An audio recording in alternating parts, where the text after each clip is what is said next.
ముద్దుగారే యశోద ముంగిట ముత్యము వేడు దిద్దరాని మహిమల దేవకీ సుతుడు.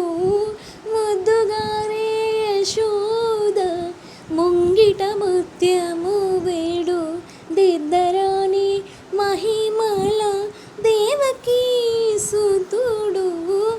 అంతనింత గొల్లెతల అరచేతి మాణిక్యము పంతమాడే కంసుని